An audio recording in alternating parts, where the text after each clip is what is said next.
Welcome back, glad to have you on Hot Talk 93.9 The Eagle. This is Gary on Guns, and I'm speaking with Jeff Overstreet. Hey Jeff, how are you? You're with CMMG. CMMG. What'd you bring with us today? I brought one of our piston-driven 7-inch machine guns. This is a Select Fire AR-15 variant. That's piston-driven, which means instead of gas going up the barrel down a gas tube, it's actually operating a piston inside under the handguards. Now, is there an advantage to that? It will keep the inside of the rifle cleaner.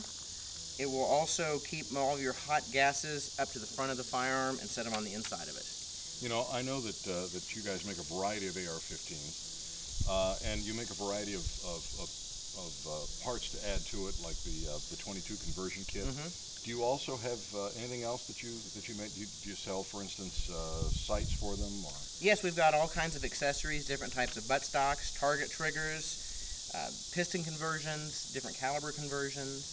Just about anything you can dream of is available for these rifles. That AR-15 is a remarkably flexible rifle, is it not? It is, and from its beginnings in the late 50s, it's gone through a very major evolution to where it is now, and it's still growing. Even now, it hasn't stopped yet. I remember hearing stories about guys in Vietnam when they first made a conversion, I think, to the... What's the military version of the AR-15? The M16. The M16.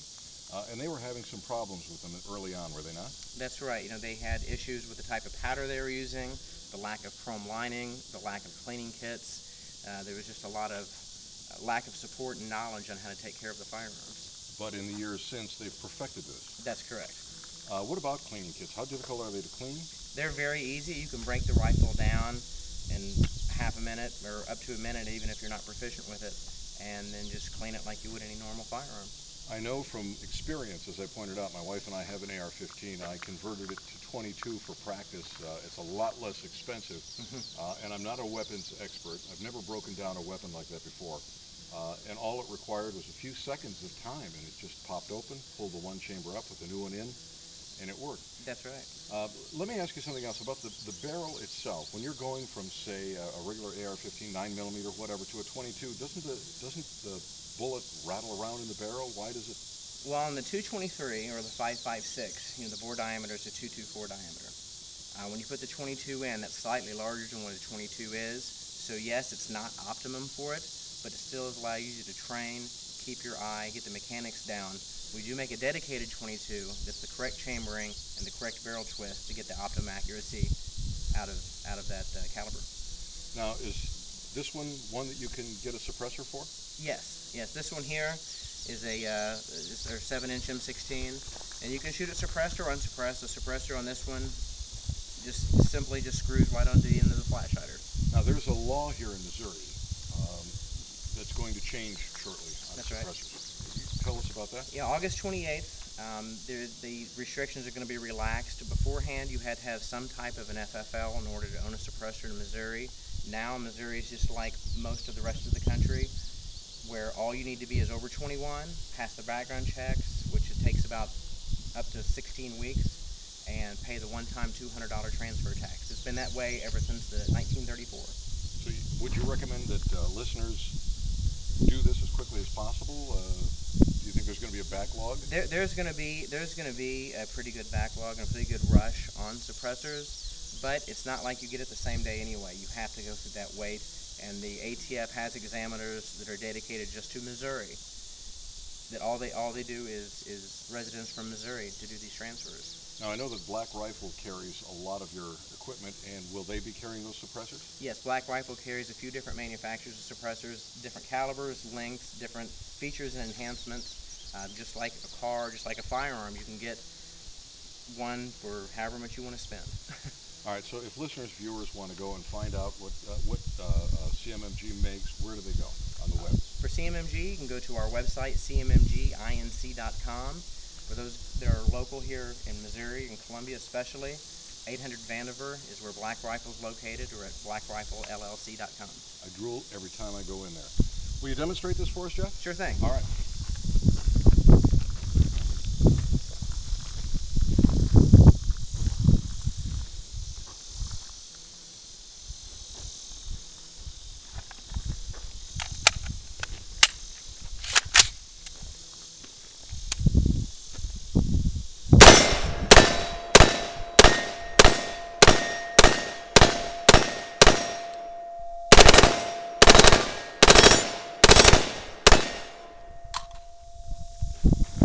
obviously that was unsuppressed. Obviously, that was and there's no doubt about it.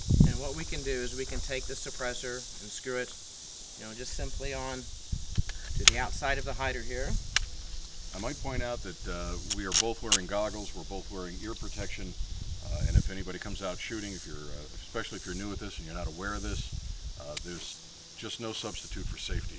Wear them. Once the hearing is gone, it stays gone. Absolutely. All right, now are these bullets supersonic or subsonic? These are supersonic, so they're still going to be loud. I'm still going to have my earplugs in, but it kind of helps take the edge off. All right. All right. Waiting to see it.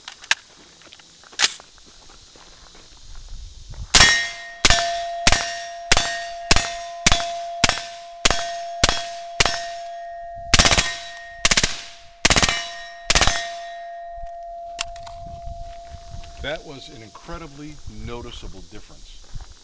And you know what, I'm thinking that even if you're just out practicing in a place like this, if you don't want to be a major distraction to the people around you, that's a great device to have. That's right, and like I said, anything that can help save your ears, even with the earplugs in, obviously I can tell the difference. And so I'm really recommend using a suppressor to anybody. Let me talk a few more seconds about the AR-15.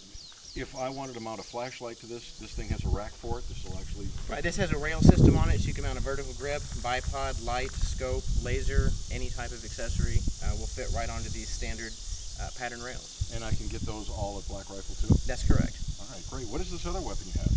That's a standard configuration M4. This one is also select fire. Everything here is available in semi-automatic also. This is basically a copy of the military carbine. It's the same thing, same barrel length for civilians who do have longer barrels available. But this is a select fire M4. Are you going to demonstrate that for us? All right, let's do it. Make me look at it and drool. All right.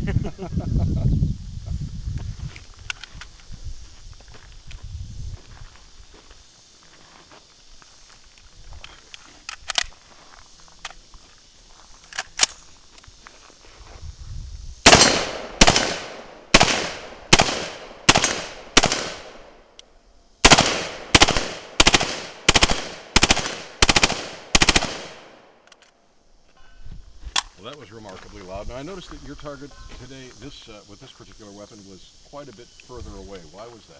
Well, these bullets out of this length of barrel are going over 3,000 feet per second, and I didn't want to damage the steel targets we were shooting here close. So that would actually go through the regular steel target It would start. distance. It would start to divot it, and we could distort it and cause further damage after that, and possibly even something dangerous. That is impressive. And what caliber is this one? This one's 5.56. Both of these were 5.56, civilian 223. Civilian 223, and again, in semi-automatic form, available from CMMG. Absolutely, all day long. All right. I'm really impressed. I can't wait to take a shot and I don't really want to even shoot that one because I'm sure I'll cut down trees or something with it. But later this afternoon, we're going to try this one, or one of the 22 conversion kits. That would be a fun one to try. I appreciate your coming out again and bringing us some more toys to play with from CMMG. Great. Thank you, Gary. Take care. All right, ladies and gentlemen, we are going to take a quick break. We're going to come right back. You are listening to Hot Talk 93.9, Gary on Guns, the Eagle.